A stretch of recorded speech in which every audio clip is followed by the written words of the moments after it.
Hello YouTube, my name's Marie. Today we are going to do a first impression for the currently airing romance supernatural horror entitled Tale of Nine Tales.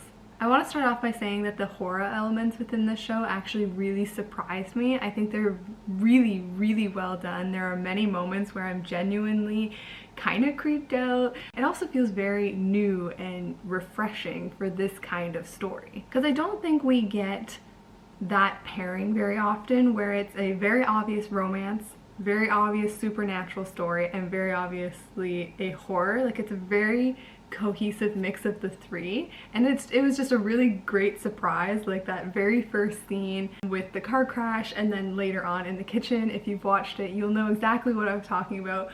But when things were happening and monsters were coming out of the shadow, I was like, ooh, we're going here. So what is this show actually about? As you can guess, our male lead is a nine-tailed fox, but he hasn't always been so. Originally, he was a mountain god, but he ended up trading in his god status so that his first love would be able to reincarnate one day. Not only that, but he also now has to be like a worker for the afterworld bureaucracy.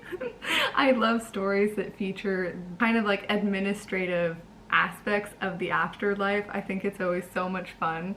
He goes out and he kills spirits and supernatural beings that have like committed crimes against humanity and stuff like that. And our female lead was saved by this fox as a child. Now, this brush with the supernatural world ends up changing her life forever. As an adult, she works as a PD who focuses on supernatural documentaries. So she's constantly looking at the world, looking for those supernatural elements, and she's done a lot of research and knows a lot about the folklore within Korea and stuff like that. So she's a really fun character. As well, she's investigating another strange occurrence that she runs into the fox that saved her as a child, again being our male lead. Now, there is quite a bit else going on with the show, but that's all I'll say. I think anything more will get into spoiler territories. Even though there's only 4 episodes out, I think there's a lot to discover with the show, with the characters and the supernatural elements that are really well done. The effects especially are really good, and there are moments of the show that also visually are very stunning. So let's talk a little bit more about our leads specifically.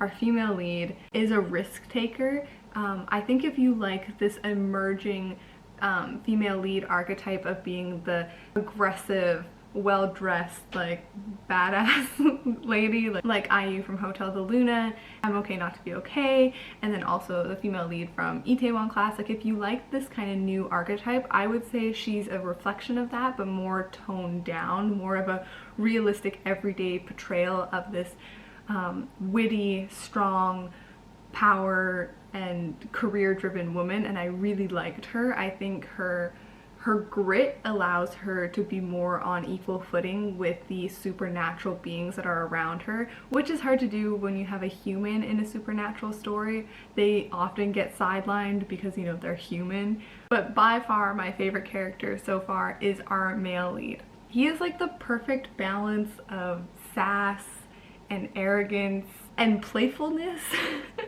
First, I thought the actor was doing a little bit too much. I felt almost in the first episode that he was overacting, but as the series goes on, again, I've only watched the first 4 episodes, but as these 4 episodes go on, I really settled in with his character, and his acting is so good that I don't even feel it's overacting anymore. It's just this really playful, really kind of arrogant fox.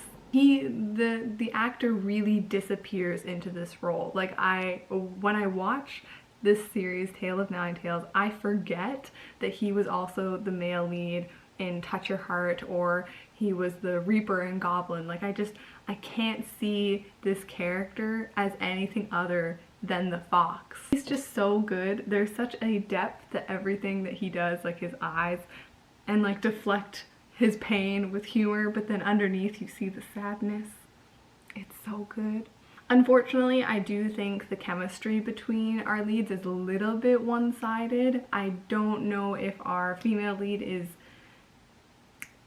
doing as good of a job as our male lead, but as the series continues, I'm sure that they'll warm up more to each other. I really think this show has it all. You've got great characters, great storyline, great acting, great visual effects, and great music. I'm really eager to keep watching more, and I know yesterday episode 5 was released and today episode 6 should be released, so by the time this is edited and uploaded, I am so excited to go watch the new episodes. Like, I couldn't think of a better show to take over Flower of Evil's slot in my life. Alright, that's everything from me. I hope you guys have a good day and a good night. Please let me know down below if you're watching Tale of Nine Tails, and yeah, see you next time. Bye!